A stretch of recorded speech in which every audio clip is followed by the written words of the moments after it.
बूढ़ी माँ सिर्फ एक कंबल के लिए तरसती रही। सर्दियों के मौसम में एक बूढ़ी औरत अपने घर के कोने में ठंड से तड़फ रही थी। जवानी में उसके पति का देहांत हो गया था।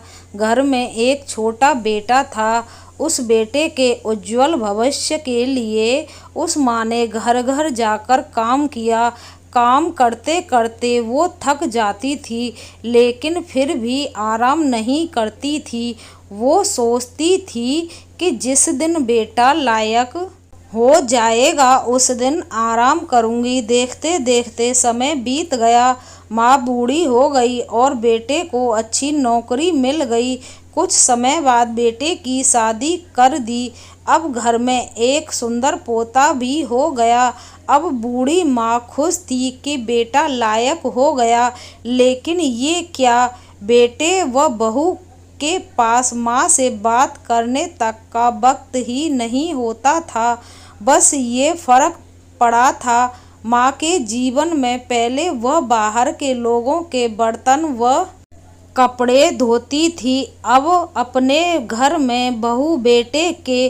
फिर भी खुश थी क्योंकि औलाद उसकी थी।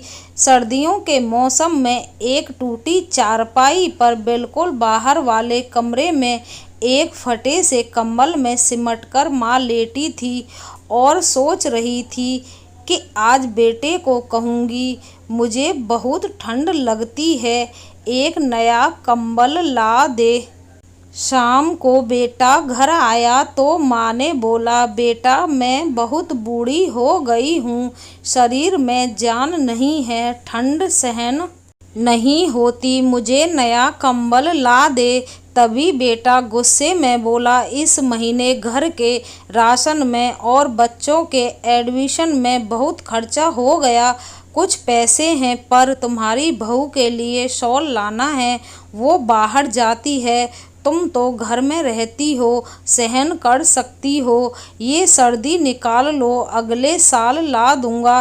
बेटे की बात सुनकर माँ चुपचाप सिमटकर कंबल में सो गई। अगले सुबह देखा तो माँ इस दुनिया में नहीं रही। सब रिश्तेदार पड़ोसी एकत्रित हुए। बेटे ने माँ की अंतिम यात्रा में कोई कमी नहीं छोड़ी थी। माँ की बहुत अच्छी अर्थी सजाई थी। बहुत महंगा शॉल माँ को ओढ़ाया गया था। सारी दुनिया अंतिम संस्कार देखकर कह रही थी, हमको भी हर जन्म में भगवान ऐसा ही बेटा मिले। मगर उन लोगों को क्या पता था कि मरने के बाद भी एक माँ तड़फ रही थी, सिर्फ एक कंबल के लिए। दोस्तों, यह कहानी आपको पसंद आई हो तो प्लीज़ लाइक शेयर कमेंट करना। धन्यवाद।